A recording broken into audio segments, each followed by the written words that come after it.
कि कल ईडी के द्वारा झारखंड के एक आईएएस अफसर खान सचिव पूजा सिंघल के कई ठिकानों पर छापा मारा, 25 स्थानों पर छापा, 19.19 करोड़ रुपए का बरामदगी और लगभग जो जानकारी आ रही है कि 150 करोड़ से ऊपर के उनके संपत्ति के कागजात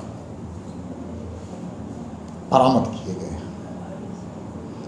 मुझे ऐसा महसूस हुआ कि इस संघर्ष में, इस भ्रष्टाचार के खिलाफ संघर्ष में मुख्यमंत्री जी केंद्र की सरकार और ईडी को बधाई देंगे, लेकिन जिस प्रकार से मुख्यमंत्री जी ने शाम को प्रेस कॉन्फ्रेंस करके इन भ्रष्टाचारियों के पक्ष में ध्यान दिए और उन्होंने कहा कि मैं गिदड़ भक्की से डरने वाला नहीं। अगर किसी भ्रष्टाचार और भ्रष्टाचारी पर कोई कानून सम्मत, नियम सम्मत अंकुश लगाने का काम किया जाता है तो मुख्यमंत्री जी को बौखलाहट क्यों हो रही है? वो अपने ऊपर क्यों ले रहे हैं?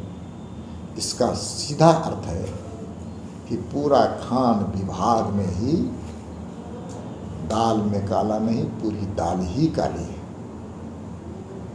और मुख्यमंत्री जी खान मंत्री भी हैं, इसलिए पूरे जांच के दायरे को बढ़ाते हुए जो झारखंड में ऐसे कई संदिग्ध डीएमओ हैं, डिस्ट्रिक्ट माइनिंग अफसर्स,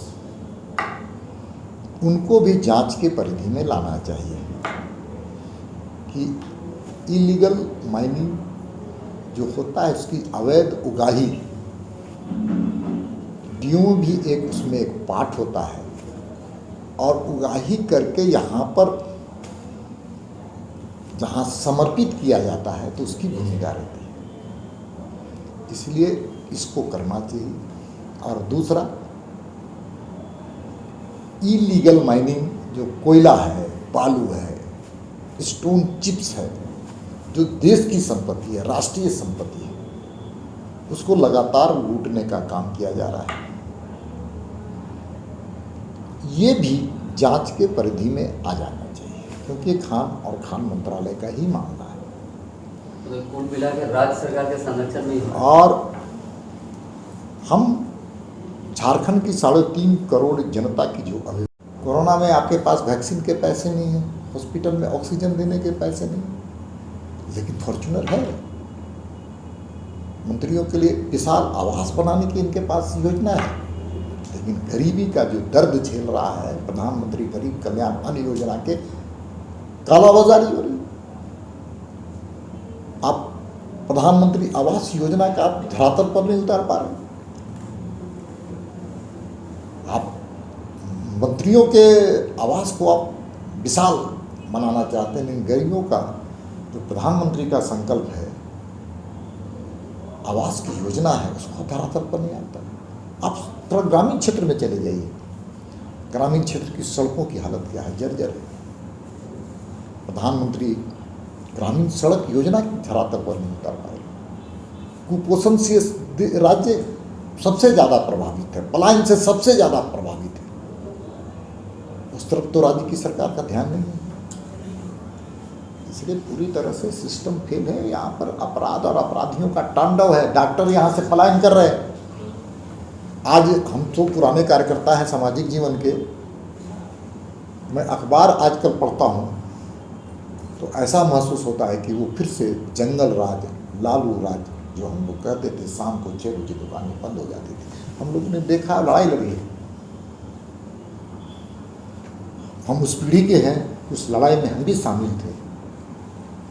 वो फिर से स्थिति झारखंड में आ गई। ये दुर्भाग्यपूर्ण स्थिति फिर पैदा हो गई। केवल भ्रष्टाचार नहीं बल्कि आम लोगों के जीवन की चिंता भी सरकार को नहीं। आज कानून में चौपट है, व्यतीत होती है संकट। इस संकट आता है, संकट का सामना भी झारखंड की जनता की है, आगे भी करेगी। और फिर से यहाँ पर विकास की किरणें जो अटल जी, अडवाणी जी ने अलग राज्य बनाने का जो सपना देखा था, उस सपने को साकार करने के लिए नरेंद्र मोदी जी की योजनाएं जो यहाँ पर ज़मीन पर धरातल पर नहीं उतर पा रही है, चाहे वो अमृत योजना हो, जल जीवन योजना हो, गरीबों के खाद्यान्न के सवाल पर, वैक्सीनेशन के सवाल पर फेल हो गई सरकार, ऑक्सीजन प्लांट बनाने में असफल हो गई है सरकार। इसलिए सभी क्षेत्र में जो विफल हुई है उस विफलताओं को हम लोगों ने समझा है और मुझे महसूस होता है कि आने वाला समय अटल जी अडवाणी जी ने जो सपना देखा था उसको झारखंड की जनता फिर से निर्णय लेते हुए आगे विकास की गति तेज होगी।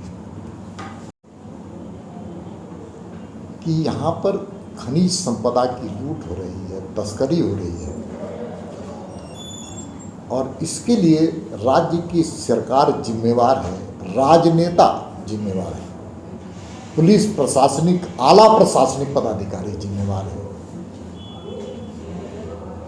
सिविल प्रशासनिक पदाधिकारी, अन्य प्रशासनिक पदाधिकारी जिम्मेवार है, या जो भी जिम्मेवार है उनके चेहरे पर जो नकाब है वो उतारने का काम है, कोई भी हो।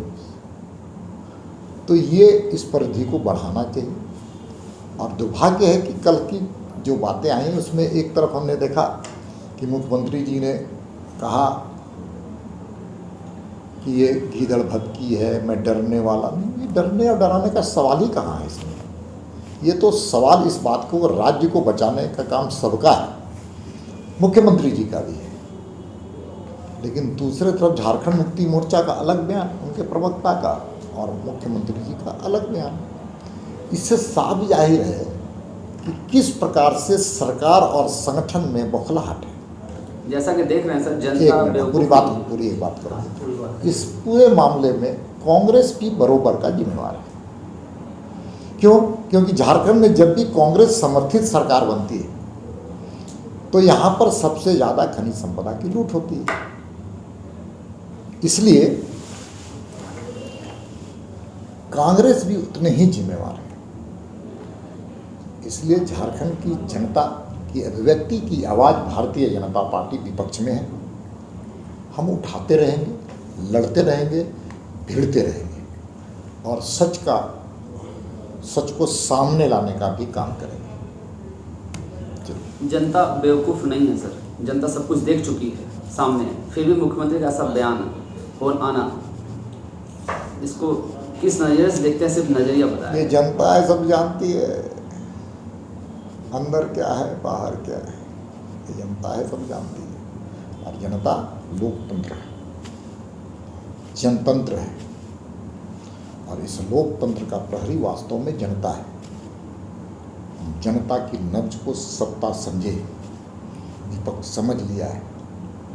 हम विपक्ष में हैं, हम समझ लिए, और उसी भावनाओं को हम सड़क सदन में उठाने का काम करते हैं। क्या इन एजेंसियों के माध्यम से आप अस्थिर को कोई अस्थिर करता है?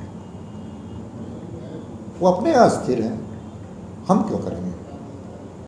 एक IAS अधिकारी के यहाँ 20 करोड़, लगभग 20 करोड़ कैश पकड़ा था, और जो अधिकारी हैं वो तनकर ही घूमते हैं। आज ही एक नया मामला आया है, जो उनके जो पल्स अस्पताल है, एक बच्चा है जिसकी मृत्यु हो गई है, उसका पिता आज फरियाद कर रहा है कि मेरी बच्चे की बॉडी दे दी जाए, लेकिन अस्पताल प्रबंधन बॉडी नहीं दे रहा है। जो पल्स अस्पताल वो पूजा सिंह का ही अस्पताल है, और वहाँ पे एक तरफ ED अपनी कार्रवाई भी कर रही है और ये लाशों पर से भी पैसा मांगने का काम कर रहे हैं। देखिए, इधर देखिए, जो छवि हाल के दिनों में आई है, खास करके कोरोना के कालखंड में, लाशों का सौदागर बन गए कुछ लोग। उसी में जिस हॉस्पिटल की आप चर्चा कर रहे हैं वो लाशों के सौदागर हैं।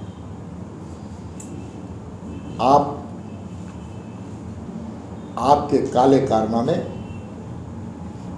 ये बात का स्पष्ट संकेत है कि आप हेल्थ सेक्टर को कमाऊ क्षेत्र बनाने के लिए आपने वहाँ पर हॉस्पिटल का निर्माण किया, जबकि हॉस्पिटल जनसेवा करने का एक संकल्प होता है। लेकिन जो आप घटना बताएं उससे और भी आपको एक जानकारी मिली कि कुछ पत्रकारों के साथ भी वहाँ के जो सुरक्षाकर्मी हैं उन्होंने भी धक्का मुक्की करने का काम किया है। तो जिनको घूस तंत्र, भ्रष्ट तंत्र पर विश्वास है, वह लोकतंत्र के प्रहरी को भी आज धक्का मुक्की कर रहा है। इससे दुर्भाग्य और क्या हो सकता है? देखिए, पूरी तरह से पूरे सिस्टम झारखंड में कोलैप्स है। अब तो झारखंड की जनता भी चाहती है निजात मिले इस सरकार से। हर कोई आज ये कह रहा है कि फिर से भाजपा सरकार, इसलिए कह रहा है कि एक धारणा बन गई कि इस सरकार में सब कुछ पैसे पर आधारित गवर्नमेंट मैकेनिज्म बन गया है। आप शराब का देख लीजिए, आप स्मार्ट सिटी का देख लीजिए। स्मार्ट सिटी में जो जमीनों का आवंटन हुआ है वो भी सिंडिकेट लोग मिलकर खुले। वहाँ पर स्किल सेंटर खोलना था, लोगों को रोजगार को सृजन करने का था, लेकिन वहाँ क्या हो रहा है? वहाँ पर मंत्रियों के आवास के लिए अब जगह दे रहे। आप पैसे का रोना रोते या फौज की भूमिका है विपक्ष की सकारात्मक, रचनात्मक, जीवंत, धारदार, जनता के हित में काम करने वाला। ऐसा भारतीय जनता पार्टी का चेहरा सामने है। आप सब जानते हैं कि कोई ऐसे मुद्दे हों, चाहे सड़क हो, बिजली हो, पानी हो, शिक्षा हो, लगातार हम लड़ रहे हैं। कानून व्यवस्था हो, महिलाओं के साथ अनाचार और अत्याचार हो, आदिवासियों के साथ शोषण हो, अनुसूचित जाति समाज के साथ जब भी कोई घटना घटती है तो उसमें सबसे पहले भारतीय जनता पार्टी का कार्यकर्ता, चाहे इलीगल माइनिंग हो। तो हम तो प्रहरी हैं, और ये प्रहरी की भूमिका जनता ने मुझे दिया विपक्ष में। हम चोरी नहीं होने देंगे, लूट नहीं होने देंगे खनिज संपदा का, ये हमारा संकल्प।